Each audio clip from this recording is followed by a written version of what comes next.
George, welcome. I co-direct the National PBIS Center, so we're excited to have you guys here.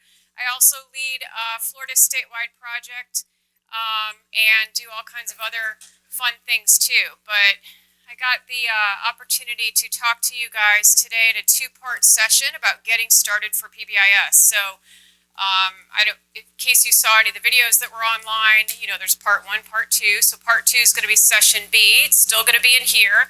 I'm still going to give the 15-minute break for folks. I can't lock the doors and force you to stay in here through all of part two, but hopefully you would, because what's going to happen is we're going to talk about all the foundational pieces and the systems pieces for part one, and part two is going to deal specific with the practices and what you can do to get started right away. So we are videotaping this, so if you love it so much hearing it live, you can watch it over and over again at home. So that was a joke, y'all. So if I'm not good with my jokes, I'll prompt you when it's good to laugh.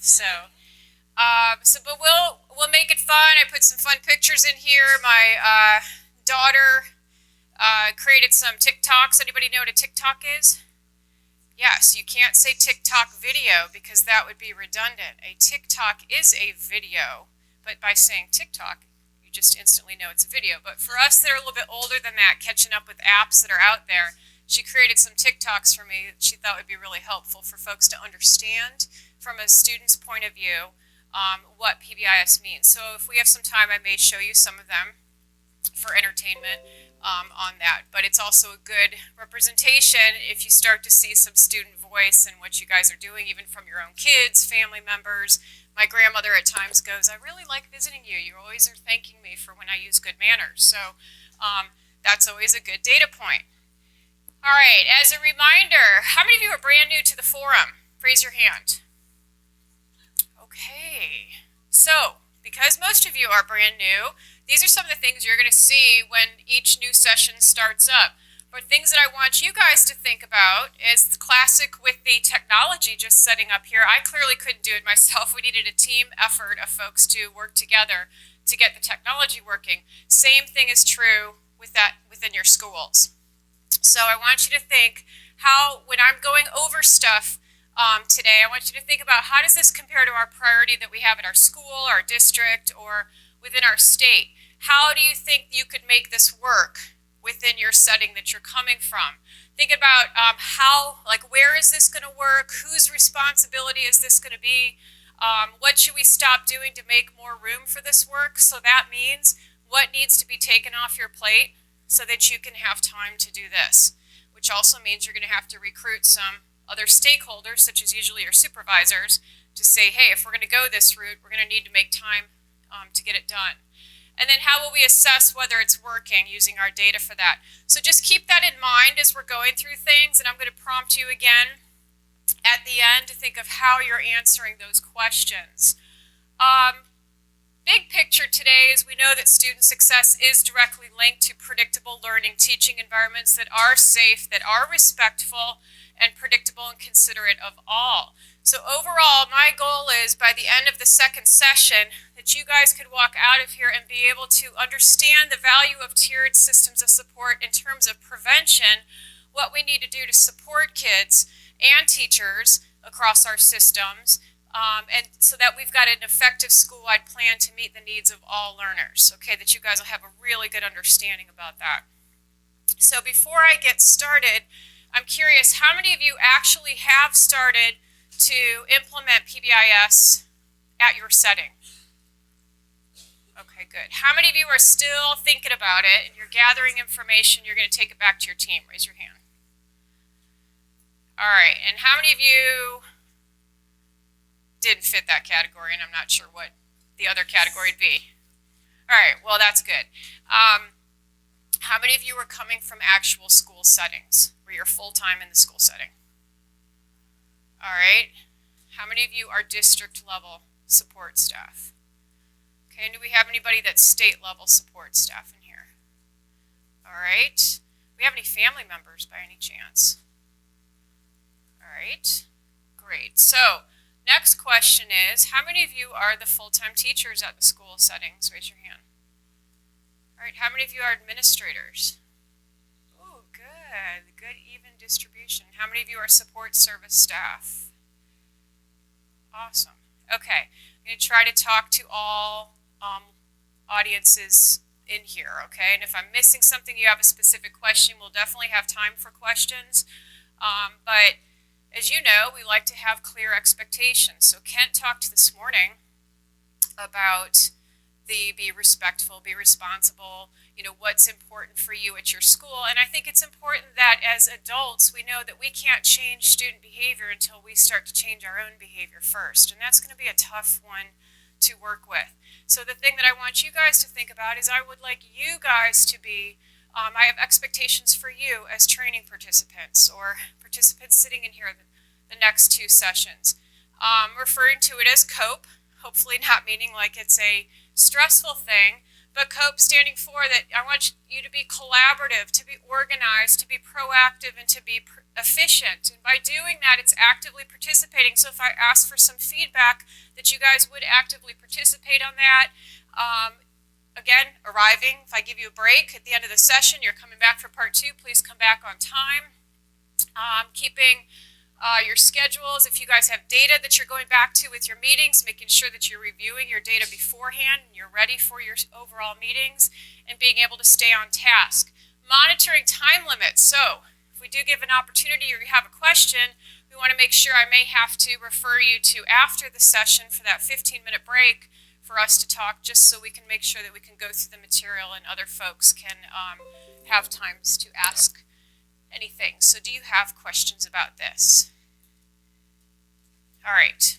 I had candy actually that I was going to give you guys, but ran into a lot of people on the way to the elevator yesterday and all the candy was gone by then. So yes. All right. So I had shared with you that we are the co-directors of the PBIS Center. So Kent had just spoken this morning from University of Oregon. Brandy Simonson from UConn. She's going to be presenting a lot today related around classroom PBIS practices.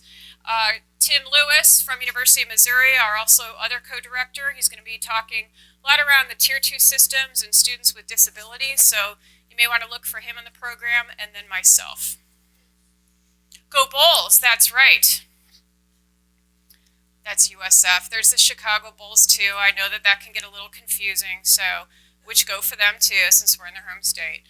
All right, Kent also shared with you our newly launched website. So we're still continuing to populate it. We've been funded since 1997. Our previous website, as you can imagine, 21 years of consistent funding. We had probably hundreds of thousands of materials up there, and it needed a new facelift, and it needed a new way of reorganization and everything. So if you haven't had a chance to look at the website, I recommend that you do. And there's even opportunities if you're used to certain materials that you would go to, you can click in a search button and you can also say, help, I can't find this. So just know that that's a good thing. And trust me, we're the ones as PBIS Center partners that are always going to the search button and the help button. I'm like, where is this? So, all right, our Florida site. In Florida, I've been leading this since I moved down there in 2001. I'm originally from Chicago, so it's always good to be back here. But we have trained over 50% of our state schools. Almost 80% of them are implementing with high fidelity, and we are in 82 or 83% of our school districts within the state.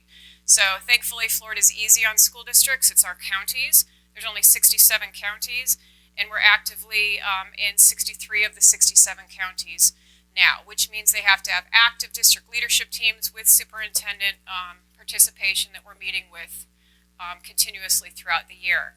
So it's a lot of the material too that I may share with you. It's either on the national site or also on the Florida site as well. All right, so let's talk about why we should invest in PBIS.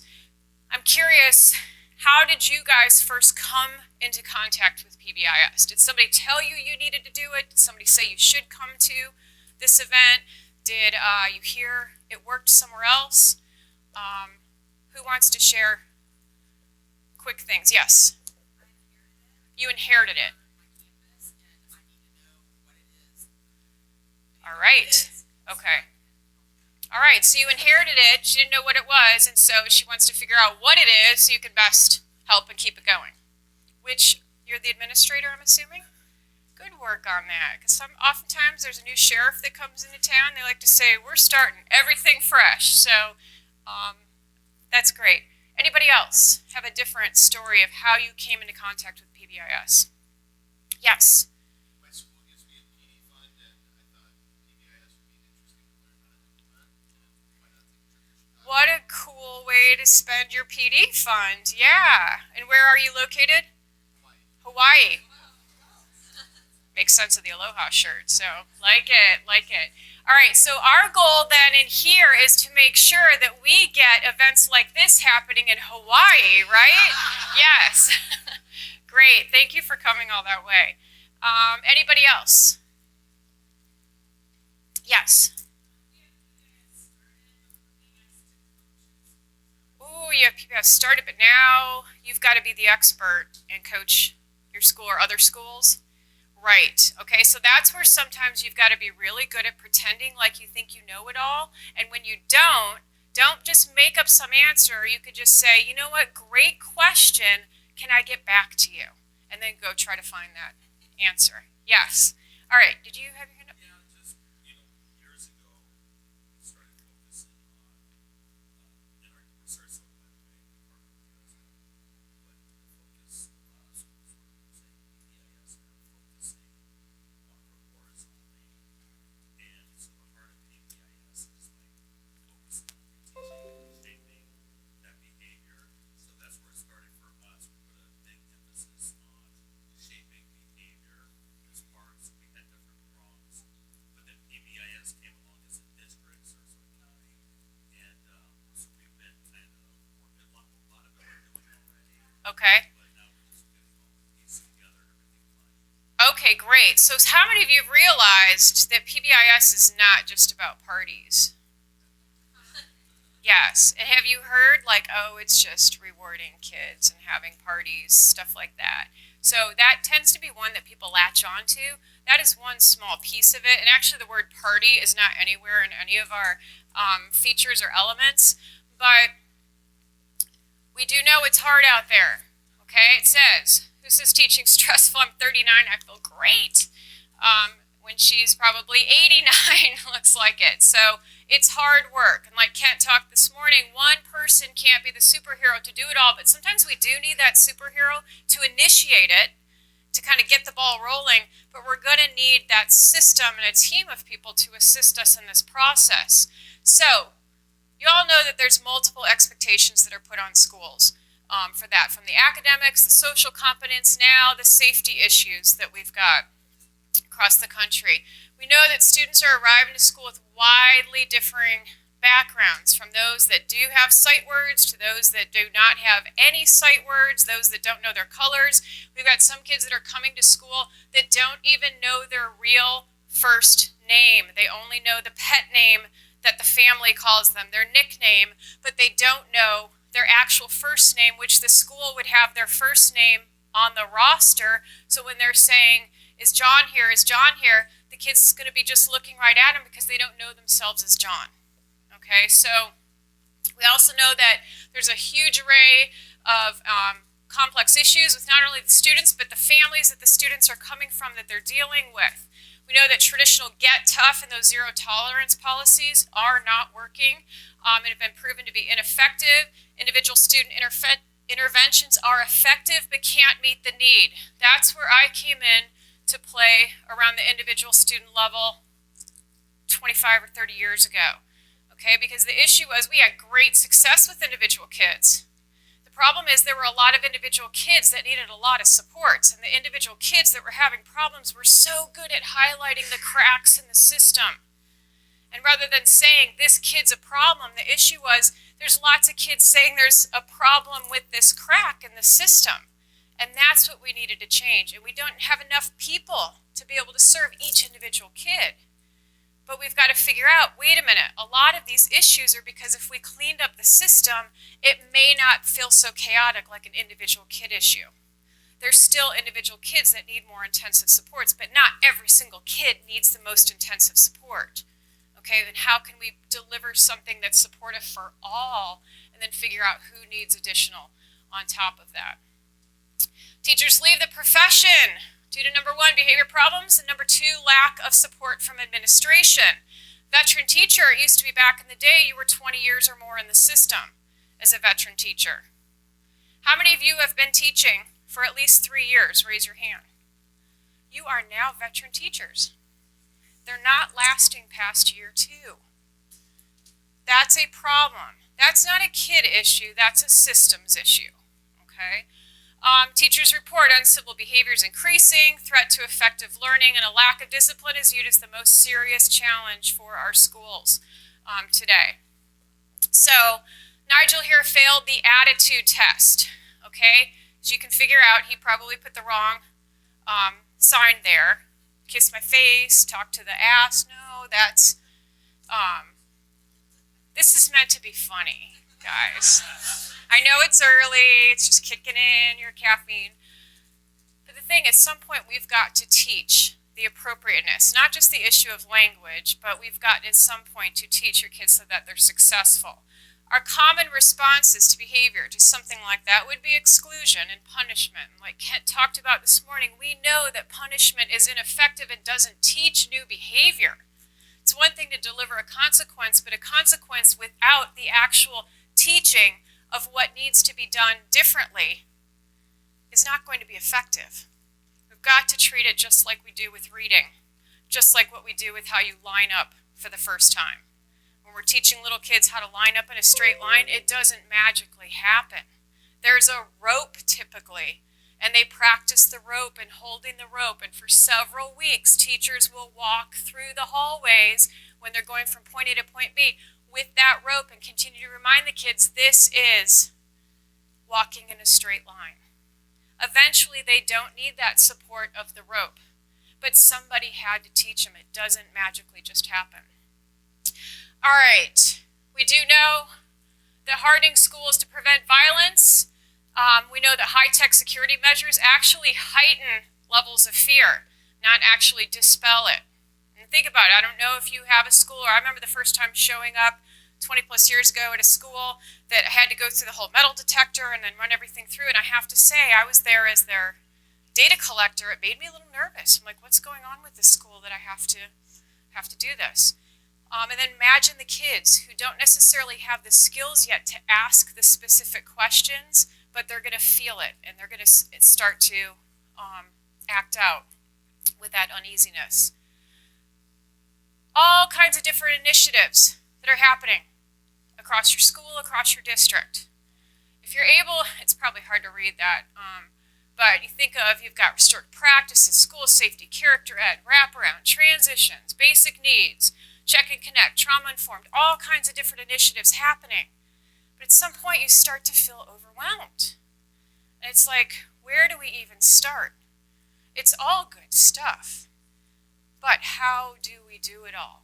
Okay, and the question also becomes, do you have to do it all? What do your data say? Because you can't do everything perfectly. Kent shared this set of data with you. The part that I wanted to share with you about this survey was across 2,000 teachers across the country recently, that the percent of districts, there's 100% of districts of the 2,000 teachers that are reporting that they are using PBIS. Problem was the teachers, only 57% of them said that they were actually using it in their classroom. Okay, to me that's a problem when we think about resource allocation and we think about intensive training that we send our teachers to. If they're not using it, we didn't provide the supports to assist them in how to use it in the classroom, they've just wasted some time, right? And it's not getting the impact that you really wanted it to have. Another thing too, 93% of districts, they had reported that they are implementing some type of SEL curriculum. Only 25% of teachers are reporting saying they're using that. That's a lot of time and money wasted. Okay, so we've got to think about how can we best support it. And it's not one of these things where I want to say, let's blame the teachers. A lot of people, some people would do that. The issue is, what's the issue? What's the problem that the teachers are unable to implement it? Have we not taken the next step to provide the supports to help facilitate and enable them to be able to use these new skills and tools that have been provided to them? So, let's think about what can we do. Hopefully we're not going to wait and see. We actually want to be proactive and step forward and stuff. So, Winston Churchill at one point said, "We shape our buildings thereafter they shape us." And so I want you to think about whether you're in charge of an entire school or you're in charge of helping to support many schools across your district, or you're a classroom teacher and you're in charge of your classroom. Okay? Those are your various domains. How are you shaping that setting and for the people that interact with that setting? I think a great example of one of our volunteers, I'm going to pick on the gentleman in the back, but how many of you were greeted by him walking in the door? Yes, that was awesome. You did great with that. Thank you. But it set the positive climate, didn't it? It was welcoming. And oftentimes we don't see that very much. I mean, it took me by surprise. I was like, oh, wow, this is great, thanks. Did they teach you that in the volunteer orientation, to greet people? Because you just exceeded it. If they didn't teach you that, you did a fantastic job, and you're a great model of what I think how to welcome folks into a room. But that's like a teacher. The kids coming in the room, standing outside the door and greeting the kids. It sets the tone, okay, for how they're going to start learning. So I want you to think about how you can transform your environment, whether it's the actual classroom, whether it's the entire school, whether it's many schools across your district, or you think about all of your districts across your state. What needs to be put into place to actually transform those environments so that the students are able to learn better, teachers can actually teach more effectively, and schools can intentionally develop that whole child? Okay, it's not as difficult as it may seem. So think about, how are your schools shaping your students? What are they doing for their learning experiences? What are they doing for the social, emotional, and cognitive development? What are they doing to help shape behavior, to intentionally shape behavior? What are they doing for the readiness for career, college, citizenship? Now take it to the next step of your stakeholders. Who would your stakeholders be? You're one of them. Count yourself. Yes, your teachers, your students, your community members, your school boards, your principals, right? They're all your stakeholders in there. What do they have to say about the values and views of learning at your school? What do they have to say about the teaching that's happening, whether in your classroom, in your school, or in your district? What do they have to say about the kids? You know, when my son started a new school for middle school about 3 years ago, and he was, we were visiting the school as he was a 5th grader, and the teachers were all saying, "Oh, this class, this is one of the best classes we've had," and that feels great. Until they followed with, "It's so much better of a class than we've had in the past and the ones we've got now in middle school." And I'm like, did you really have to say that? Because what starts to happen, again, are you setting the expectation? So we've got to think about, what are people saying about the kids? What are people saying about the educators? All right, what are they saying about the role of the community in schools? We all have a piece of this puzzle. All right, shared values. What are you doing at your setting, within your classroom, whether it's across all of your classrooms in your school, across all of your schools, but what are the shared values? This, for example, is one of the shared values for Georgia. Work with in their Department of Ed. But looking at, what do you value? That starts to help you determine why we're going to do something different. Doesn't just say, "Hey, I went to this conference, it was really good, we're going to do it." It's, this is what we value, and this is why we're doing it. It starts to place meaning on that. What do you want to accomplish or build? What skills or resources are needed? Essentially, it gets down to, what's your vision for your school? So how many of you know a clear vision that's been established for your school and can recite it right now? You can? Let's hear it. Pressure's on. Principal of a Catholic school, so you guys probably do it every day, right? Yes, yes, okay. My son goes to a Catholic school, so that's how I know, yes.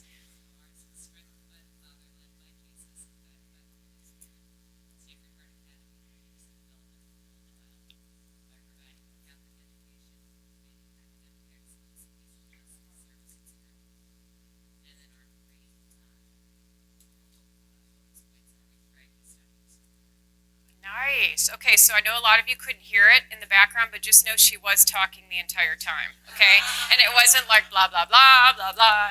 No, she did. So that's fantastic because oftentimes a lot of visions and missions have been established by people that are no longer at the school, and we've kept it up because it's a nice mural on the wall or it sounds good, but you weren't part of the development of it. Now, you could also be not part of the development of the vision for the school, but the key is, has there been an opportunity to discuss and talk about with everybody there and the vision that's been established? Is everybody on board for that? And what does that look like today? How can we make that work today in our classroom, on our school? And a lot of schools don't have those conversations with their faculty. And I have to tell you, that starts to put folks in a trajectory of making changes by starting to get their input with it. It's not getting into, we got to change the walls, the color of the walls at some point. Okay, that might come down the road and may need to happen. But the key is, why are we doing this? Why did we go into education? It wasn't for the money, for the most part, right? You find that out. It wasn't for those long summers. Well, you probably thought you would get long summers, but that changed, right? We've got to think about, we wanted to make a difference, most folks did. They wanted to have an impact with it. It does help to get paid. It does help to get those longer breaks. But then you realize it's an awful lot of work, right? And that break's not long enough, or the pay's not big enough, right? But something keeps you there. And sometimes it's that couple of kids that you've seen that make the change. And that keeps you motivated to hang in there oftentimes. But I want you to know the reverse is true. For some of those kids, a lot of those kids, they have those one or two teachers that have done something different. And that helps them too, because we can all tend to name somebody. You can go back and remember that one or two people that made a big difference. So what's the vision of your school? You got to think about what your kids need. Obviously, they need cognitive abilities. Obviously, they need social, emotional competence, and they need emotional well-being. But are your students overall, are they healthy? Are they safe? Are they engaged? Are they supported? Are they challenged? And I think oftentimes a lot of our climate measures can provide some good indication of what's happening. You may think as an educator, yes, to all of those. The question is, what's their perception of that? I've seen some school districts where they do a great job with their climate surveys. They're going to be asking all the teachers, faculty, staff, everything about the school related to the climate. They've got kids that are being surveyed. They've got families that are being surveyed.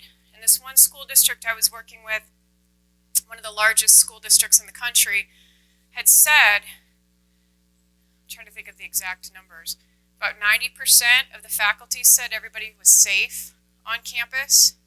And then it got to the parents, 70%, and it got to the kids, and it was all the way down to like 35%. And they were showing the numbers to me, and they were like, okay, well, we did the climate, and they moved on. I was like, whoa, whoa, whoa, hold on a second. Let's go back to these numbers here. I said, there's a huge discrepancy between what the adults on the campuses are saying versus what the kids, your consumers, are saying. If that happened in the world of business, businesses fold. We've got to think about it. If kids don't feel safe, we have got to figure out, why don't they feel safe? What can we do to make them feel safe? Because the research shows if they're in an environment that they don't feel safe, they cannot learn as effectively. That's important information. So, qualities that we do need to develop in our kids. We've got to think about, we want them to have initiative, want them to have integrity, an inquiring mind, self-knowledge, interpersonal skills, ability to feel. Are these the ones that are on the college and career readiness? No, they're not, but they're kind of important though too, because you tend to think about the kids that are successful, they do go on to college, do end up getting a job afterwards. There's pieces of this already all in them, but did we specifically teach these? No, it happened by chance. And that's that piece that needs to change. We lucked out on that. So what qualities do you want to encourage in your children as they grow towards adulthood? And so part of why I'm setting this up for you is I want you to think you're hearing this information, but just know you're going to be taking this back to your school, taking it back to your district, and you're going to have to get a lot of people on board. And so think of using some of these Q questions to help them understand why this may be a good thing to start engaging in PBIS. All right, with discipline, they need a perspective shift. Kid acts out, rather than saying like, what's wrong with you? It's a kid issue. I'm going to say, what do we need to do? What happened? How can I help? Okay, I know that's easier said than done because you've got so much going on. You've got so many kids that are in the classroom. But if we start to approach it differently, okay, that starts to set up more of a nurturing environment where we're working together on this. No different than the adults come to school with a migraine or didn't get much sleep the night before, and their tolerance level is low. We've got to be able to cue the kids to say, guys, I didn't get much sleep tonight. I really need you to help me. Keep your voices low. We've got to work together on this one. That's a great social skill. That's a great way of helping other folks, teaching kids empathy and how they can help support person where they're all working together to get through that day. But sometimes we don't think about it. We just get frustrated with it. So how can we start to change how we're approaching when problems occur? All right. So beyond our school building, the ways we set up our classrooms, our cafeterias, our buildings after the bell, create learning opportunities outside the classroom, display student work in the halls and walls, speak volumes about our learning cultures, which is screaming your climate. Okay, and I've gone in thousands of schools across the country, and I can walk in. How many of you know you have experienced at one point a positive school climate, whether it's your own or another that you visited? Yeah, and what was it about that school? What do you think it was that made that difference? Yes, in the way back. How they decorated the walls, okay. What else? Yes. The people were welcoming, okay. Like it was today, going in. Good job again. All right, what else? Interaction between adults and students. Yes, there's a big difference. You're not hearing, shut up. That does happen in classrooms. I may not have visited your classroom, so don't worry, or schools, but I do still hear that sometimes. Or I'll hear people go, the PBIS person's here. We got to do things differently, or they'll have an agenda for the day. I'm like, guys, this is not a good snapshot of your day-to-day. You shouldn't do positive things just because I'm there. Okay, we should be doing positive things because we know they work and because we see the difference with it. What else? Was there anything else that you noticed? Positive statements. Yeah, and there's some type of order in the environment. So one of the very first schools that engaged in PBIS was Fern Ridge Middle School. So how many of you have heard of George Sagai and Rob Horner? Okay, only a few hands. So George Sagai and Rob Horner they were originally at the University of Oregon. George Sagai then had just recently retired from UConn, but they were co-directors of our National Center for 20 years, and with these initial ideas around PBIS. And George's area of expertise was around classroom management, and Rob's area of expertise was around students with disabilities at that Tier 3 intensive level. And both of them working together and talking, and also having George's wife was a principal at an elementary school. The notion around functional behavioral assessment, replacement behavior, preventative strategies, teaching antecedents, antecedent-type approaches, responding differently to behavior, all things that we started to learn and had great success around individual students, they came up with this idea, you know what, there's a lot of kids being suspended. It's not necessarily kids with disabilities, it's just a lot of garbage behavior. What if we tried approaching this as a macro level? what if we tried doing a similar thing of what we learned around individual students in Tier 3 and use it as a core and set up clear expectations. Use our overall office discipline referral data and climate data to give us an idea of what we need to do differently to prevent behavior across the whole, as opposed to all these intensive supports around so many individual students. And that's where PBIS started to come from. And so the very first school was one of the schools was Fern Ridge Middle School out in Oregon. So about 20 years ago, I went and visited Fern Ridge. And we had probably under 500 schools ever implementing PBIS at the time across the country, if that. And you walked around the campus, and there would just be these arrows on the right side, and all the kids, middle schoolers, walked on the right side in between transition. Their voices were low during transitions, they were friendly, but interesting thing is I would have kids randomly come up to me and say, "Hello, you seem new to our school. Welcome." And I'm like, all right, they planted this kid. There's no doubt they did that. And I said, "Yes, I am new. How do you know?" They said, "Well, we noticed you're not wearing a visitor badge, and we don't recognize your face, but the other thing is you're walking on the wrong side of the hallway, and you need to walk on the other side, and you see, because otherwise we can't get to class on time because we bump into you and all this stuff." And so I was like, oh, okay. Well, obviously I need lots of practice in the rules. I'm walking on the wrong side. Again, I have another kid beeline over. And that kid, in a very appropriate way, says, "Welcome to our school. You must be new. Here's what I need you to do." It actually took me through, see, here's the arrow, and we walk like this. It's a middle school student, and I thought this is really strange because I don't expect that behavior from middle schoolers. But I thought, since when do middle schoolers even care about some other random adult that's on campus, right? They can't even figure out to get their backpack, right? But that was the climate and culture of the school. It was part of the way they addressed things. They worked together. And it was one of those things like, how do we replicate this? Because it was working for them. So you've got to think about, there's this shared responsibility of students and families and schools and communities. So the kids were working together, so they weren't relying on the front office to make sure to cover all of the rules. They had to work together on that.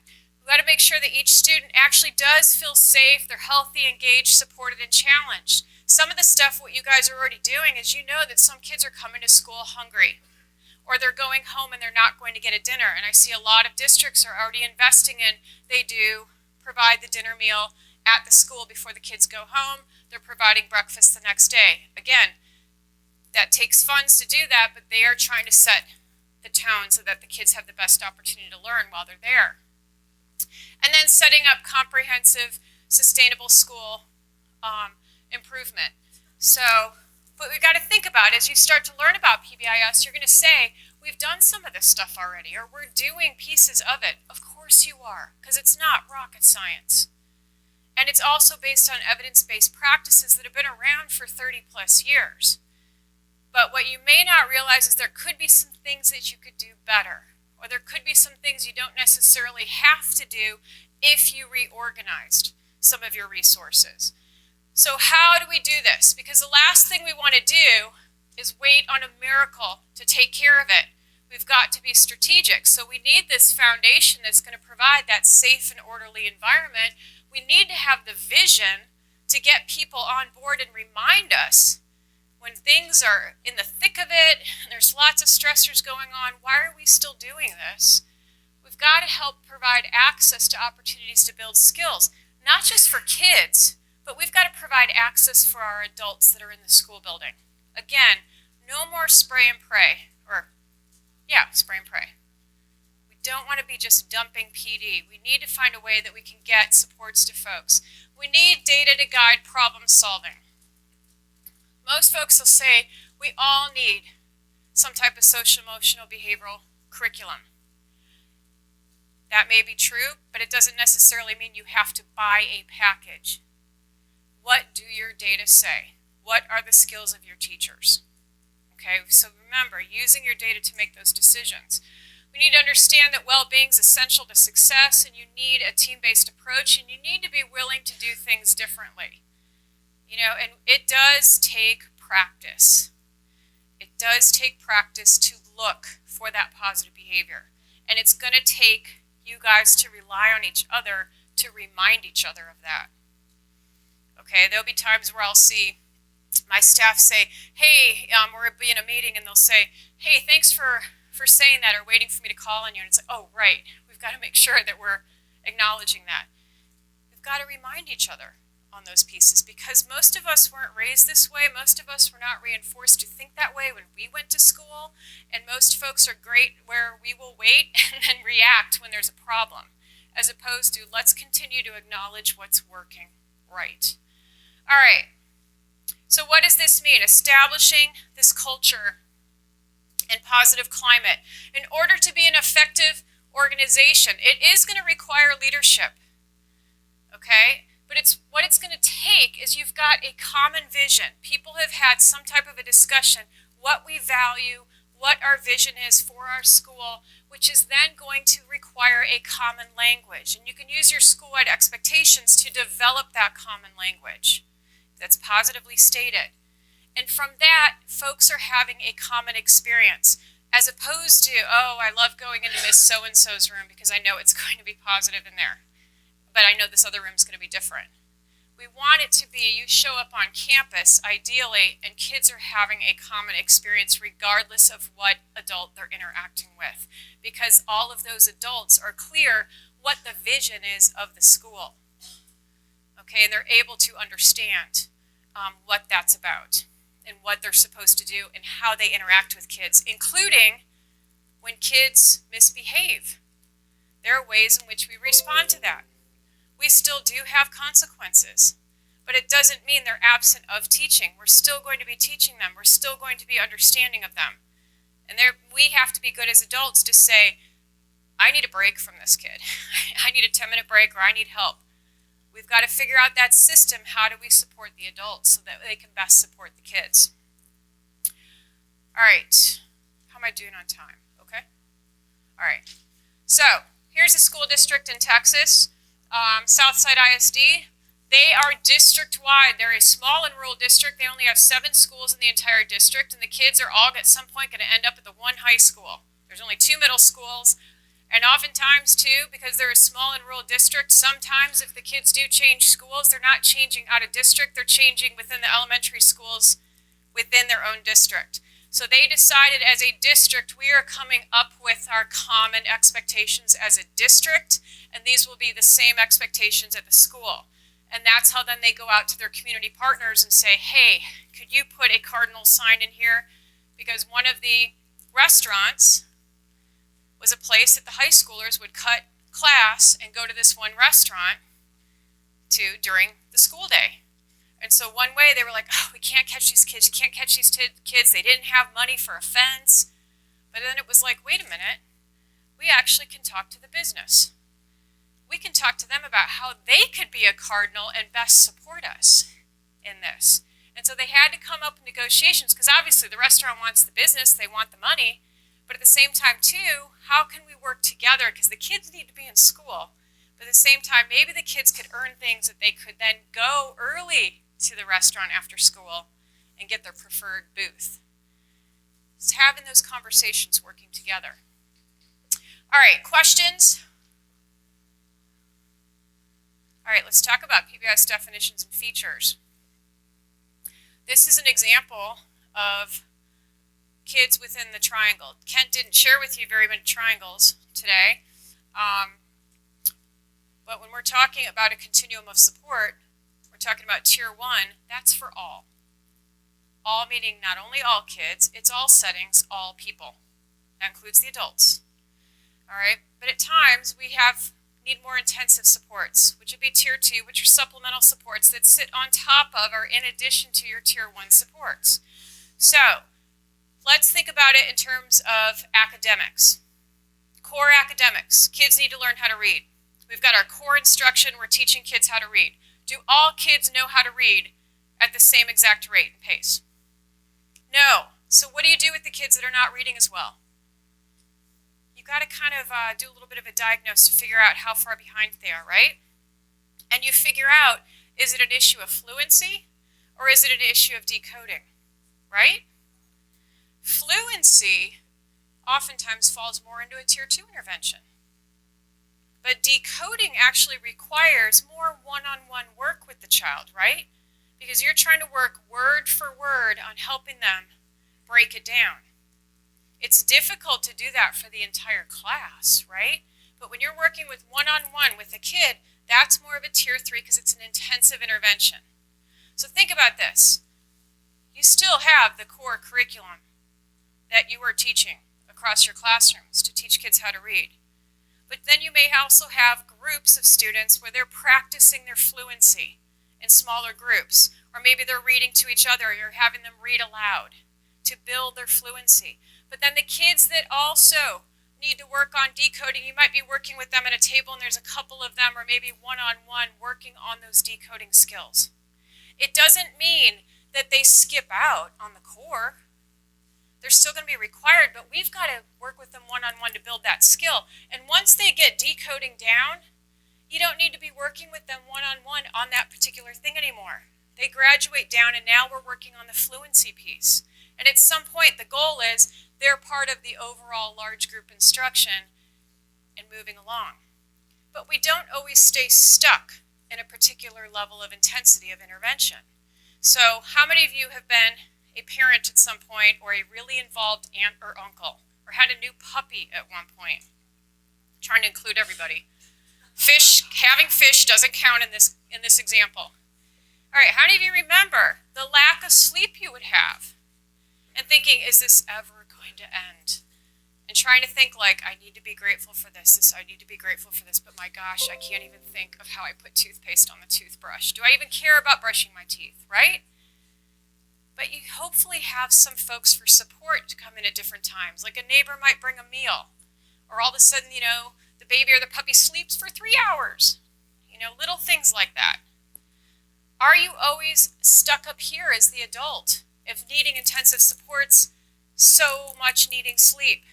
No, eventually things get better because the baby's able to start sleeping through, or the puppy starts to grow up.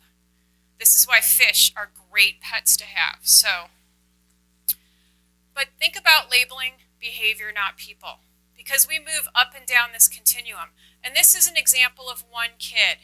They do well in tier 1 in particular areas, but they might need some additional support when it comes to math. They might need a tutor when it comes to science, but it doesn't mean they're a tier 3 kid. There's no such thing. Okay, the issue is we all have different levels of variation. Even if you have disabilities, it doesn't mean you're stuck all in one area. There are other areas in which you're doing just fine in, or so just keep that in mind. All right, traditional discipline. We obviously want the problem behavior to stop, right? But how PBIS takes it a step further is that it's altering the environment to prevent it the next time around. We're actually taking a step to go, wait a minute, how did this happen here? We're going to try to change it so it prevents it, but then we're going to teach the appropriate skills. Now remember, if there's a crisis, a tantrum, something like that going on, nobody can input new information during that arousal period. But after things have calmed down, at some point we've got to go back and talk to the child and talk about, okay, what went on? What triggered that? How can we prevent that? Let's practice what we can do next time. Let's use some other skills with that. And again, when they do use that new skill, we've got to acknowledge them for that. Okay, it's hard work, but essentially that's what PBIS is doing. It's about teaching the skills. You're still responding to problem behavior, but it doesn't just stop there. All right, the goals of PBIS. We want to build these effective school environments. We want to improve the academic and behavioral outcomes for all. We want to prevent. We've got to work together as a team and be collaborative, and we've got to use our data to help us determine where to focus our supports, because otherwise it feels pretty overwhelming. And we've got to teach and reinforce, and we're going to use this multi-tiered system of support for that. So this multi-tiered system of support is this MTSS, this umbrella with it. So the thing that I want you to think about for PBIS, it's the behavior side of that multi-tiered support system. It's a framework, it's not a program. It's not a packaged curriculum.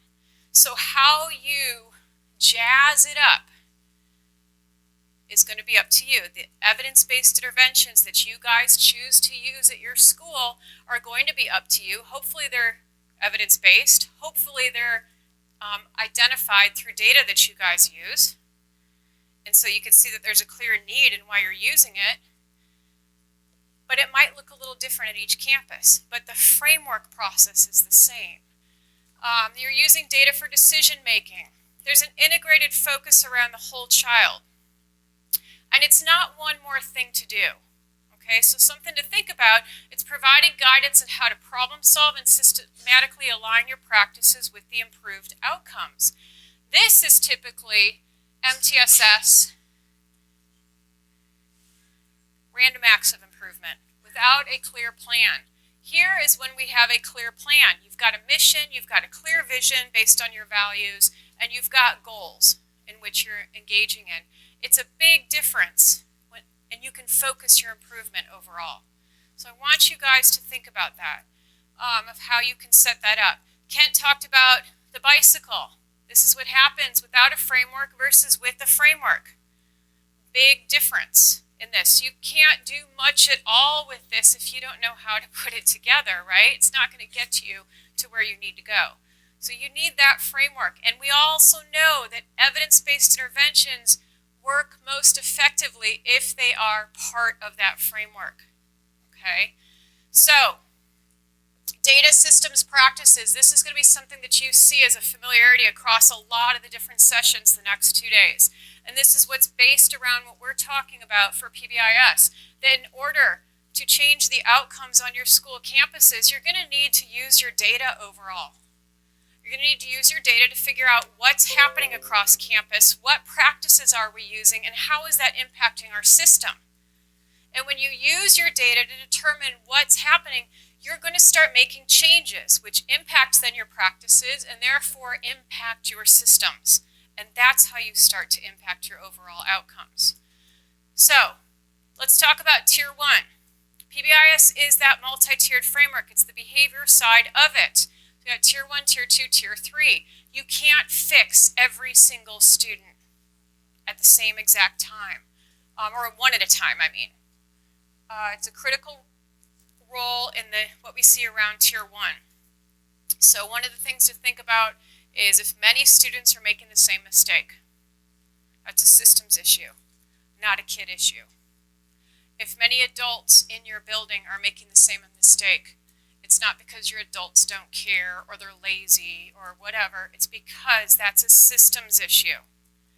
I had an administrator one time say, my teachers will not fill out the office discipline referral form correctly. It's like they just don't care. And I said, well, have you trained them on it?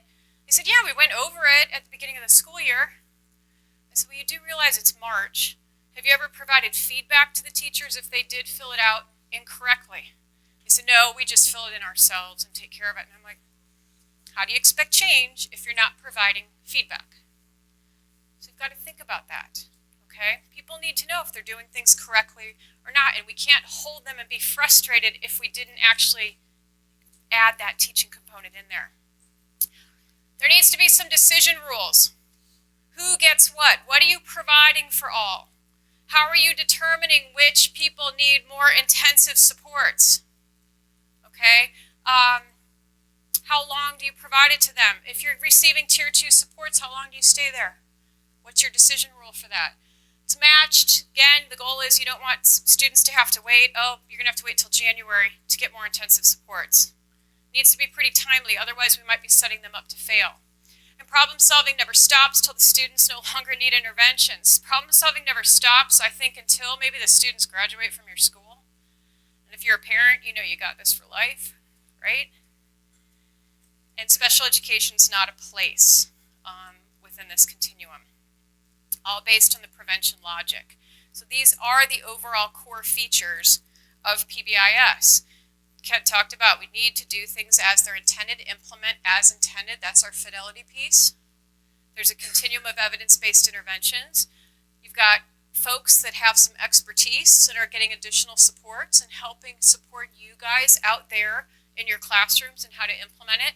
There's a leadership team overseeing everything. You're using data for ongoing progress monitoring.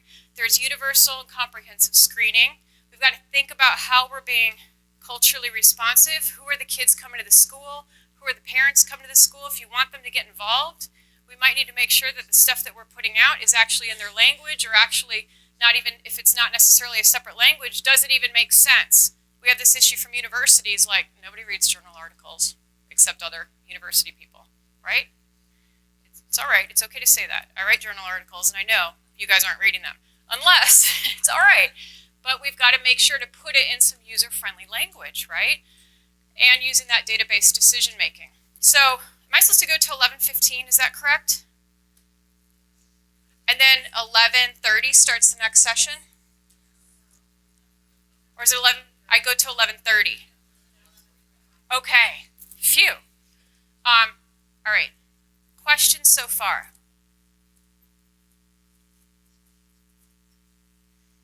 All right, here is your cheat sheet for the foundational systems for PBIS across the tiers. And I have another cheat sheet that I'm going to go over maybe in the next session on what that looks like for the practices. Okay? But essentially, these are what you need to put into place for Tier 1. So we're talking about an established leadership team. Who's overseeing the work that you're doing, overseeing the establishment of this framework? Okay? You've got regular meetings. You've got a commitment stating that this is important. This is part of our vision. This is what we value. You're using your data for decision making. You've got training that you're providing to folks. But then you've got where you're looking at the data and providing feedback to folks too. You need to let them know when they're doing things right. You also need to let them know when they need to make some corrections. That's your foundational system for Tier 1. When you're looking at Tier 2, and to me this is the most important if you guys are starting out, focus on this. You will get the biggest bang for your buck. How many of you feel like you got a lot of students that need a lot of supports? Yes. And what is it now? October 2nd? This is usually the best time when kids start saying, yoo-hoo, I need more support, right? Okay, so the thing I want you guys to think about, if it feels like you've got so many kids that need that intensive support, Tier 1, start with that, because chances are a lot of those kids, their behaviors may be taken care of from what you clean up across your core on your school campus. After that, you'll start to see which kids need a little bit more and need more Tier 2 or Tier 3 supports. Doesn't mean you're waiting till you're delivering those supports, but it'll become much more evident as you establish your Tier 1 system. So Tier 2, the foundational systems, you've got an intervention team with a coordinator, there's behavioral expertise, there's fidelity and outcome data are collected, there's a screening process to identify which kids need more intensive supports, and you've got access to training. We're starting to get a little bit more sophisticated here. Don't freak out about that, because our focus here in this session and the next one is around Tier 1. But just know we've got a lot of sessions here the next 2 days on specifically around Tier 2. Then Tier 3, there's a multidisciplinary team, there's behavior support expertise, and there's formal fidelity and outcome data, because it's specific skills for an individual student that we're working on with them. And so that's where it starts to get much more specific, where your unit is all kids across campus, some kids, and now we know the kids by name. Does that make sense? All right. These different, yes? For Tier 1, first bullet, established leadership team, what is a recommendation for the size of that team? Yeah, and that's a great question. So that's one of the things I'm going to talk about in session 2, which is going to keep you coming back, hopefully. I would say, again, it depends on the size of your school. But typically we say 6 to 8 people roughly. But if you have a very small school, I see 2 to 3 people, because those 2 to 3 people make up 80% of the faculty on campus. It's so small. If you are, how many of you are coming from a high school? Some of our high schools can be anywhere from 2,000 to 4,000 students. So those teams may be bigger. But the key is going to be, does everybody always have to be at the meeting? What are the clear roles and responsibilities of folks? Otherwise, we're wasting folks' time. But I will talk more specifically about that. Good question. Yes? Oh, that's a great question. How long does schools stay in Tier 1 or Tier 2? Who wants to answer that one? Yeah. Forever. That's a essentially the takeaway. So tier 1, you're always going to be needing a continuum of support. You're always going to have a range of kids and adults. Adults are not exempt from this that need more intensified supports. Okay? So if you're the administrator, how many of you know, you can just nod your head, know you have some teachers that need some additional support compared to your other teachers? Yeah, they're not exempt. They might be falling in here too. Okay? How many of you know you've got some family members that fall in there? That's why I don't travel with my family, because they're all up there. No, just kidding. So, just remember, nobody's exempt from it. So, when you're talking about implementing Tier 1, I think a lot of it goes back to, and I'm going to talk about this in the second session, about the Tiered Fidelity Inventory, the TFI, seeing where you are and falling on your needs assessment for basic Tier 1. Each school is going to have already coming into a different place. I have some schools that score a 0 right away across the board. They're scoring themselves pretty harshly because I know they've got something in place to at least get a 5 or something like that. But the key is, what have they put into place that they can move faster? Also, part of it depends on when you got trained. Okay, so if you got trained in January, maybe the expectation is to not roll it out until school starts in August. It's kind of hard to get it going. So how much is invested in this? So like I said, I'm going to talk about the specifics for this in the next session, but there's no right way that says how long should you be in Tier 1. Tier 1 is ongoing all the time. The key is, at what point are you moving through this, getting this established, and how are we making sure we're providing the supports to the other kids that need additional help? Because we can't have them wait till we get our act together just at Tier 1. It's one of those things, you're laying the track as the train's already moving. You had a question? Sort of as a follow-up to that, with in terms of where students fall in Tier 1, is the goal for all students to always be on Tier 1, or like is the goal to move off of Tier 3 back to Tier 1, or eventually have to still be Tier 3? I love ideal worlds, and of course, I'd love all people to be in Tier 1 at all time, and all adults, and to do their jobs and all that stuff, and everybody doesn't need additional support. That'd be great. But we all know that when we visit Disney World, not everybody's cleaning up everything exactly the same way. So the key is, yes, we know from our data at least 80% of your students should be responding well, and 80% of your faculty too, responding well and implementing to your Tier 1 supports, and then you figure out who needs more intensive. If there are elementary schools, we tend to see that number's higher. It's around 90 to 92% of our elementary schools. Everybody responds positively, and then there's a lot fewer that need more intensive supports there. But the key is, I wouldn't want to have it as the goal, everybody's Tier 1. You've got to have a solid here, and do you have a clear system set up that if kids do need additional support, you can deliver pretty quickly. And that's the piece that's most important. But if you start to see so many kids are falling in this category, that's a good indicator this is not working as effectively as it could. All right, so there was a hand up down here, and then I'll get you second. Which hand? All right, we'll go to you.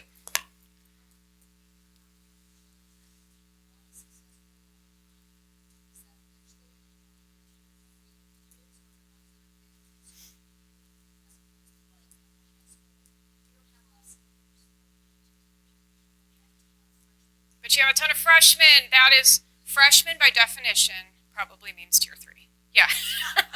That's just the way it is. Yeah. Well, and the thing is, that's why it's so important. It's like Tier 3 doesn't mean special education. Tier 3 means who are the kids that need the most intensive support of your school. It's not saying based on your disability, but it's saying that who needs the most support so that they can be successful at school. And so that's where things change. Even if I go to our alternative schools, or we have in Florida Center schools where they may have a bunch of kids with disabilities all in the same setting. It's not a very inclusive environment. But people may say you've got all Tier 3 there. It's like, well, technically there's all of the most difficult, or a lot of the most difficult kids with their disabilities are in one spot, or behavior problems within the alternative school, but there's still a breakdown that happens. What's your core that you're going to provide to all? And when you think about intensive settings like that, so we've gone into juvenile justice settings, their Tier 1 probably might look a lot like what your tier 2 or 3 might look like, but that's for everybody. But then their tier 2 or 3 is way more intensive based upon the needs of the kids. So just remember there's always a hierarchy with it. Yeah. So like our tier one, we have, we have a lot of things. We have, the teachers subscribe to like Juan's first 10 days and Doug Fisher's first 20 days. We have grade level assemblies for just expectations, school-wide expectations. We have a daily PBIS message on the. Good. We have student handbook. So all of that is kind of our tier one, and I think it works because in the group that need tier two, tier three is smaller. Uh-huh. And then sometimes we get into an argument, well, is it tier two? We have this group of 40 kids that we assign one-on-one mentors to. Okay. But the system, I think, is that group goes into tier two, even though the mentor, the active meeting with the, gets to that was tier two, tier three. Yeah, and I think it's not as dividing of a line here. I think sometimes it can be a bit blurry because you may not have as many kids needing tier 2, but some of their tier 2 needs a little extra boost here, and I have to say it's a fluid process. So that you're providing interventions, yes, and you're being responsive to their needs, and you've got a system set up in how to do that as opposed to waiting for it to happen. So good questions, good discussions. Yes.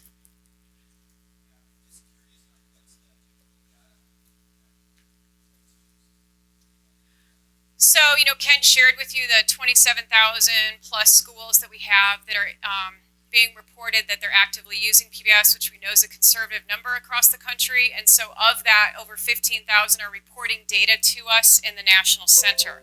And of those 15,000, the breakdown that we're seeing on their data is that Tier 1 across the board, it's a roughly 70% of kids are going to be responding. They're getting 0 to 1 referral. That's an indication that you have an effective Tier 1 system.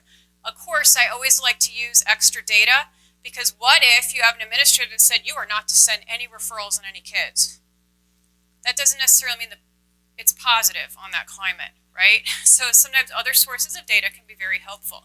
When you're looking at schools that are implementing on the average overall, on average I say elementary through high school, we're seeing that 70% up to 15% of your student populations needing Tier 2 and about under 10% needing, about 5% needing Tier 3. That's the average across elementary through high. Now you break it down to elementary, we're seeing it's about 92% overall here. And then it's about 10% here for elementary, or a little bit less. And then, so like I said, it varies. High school, we tend to see more kids in middle school in these two categories. Like it gets a little bit bigger. Again, hormones, you think of 6th grade, what can we do for prevention strategies? Treat them as they need more intensive supports because they're starting, there's a brand new set of expectations, there's lockers, new teachers, all kinds of stuff we can do to prevent things. So I'd be happy to talk to you in more specifics, but that's the average across all of the schools reporting data to us. So just know that there's the Florida project, we've got these one-page flyers that if you're trying to get things going within your school or within your district, we've got a lot of these. Our National Center has a lot of them too to assist you in this process. But the 10 main critical elements of Tier 1 is based upon the benchmarks of quality, which is one of our other fidelity measures, is that teaming component.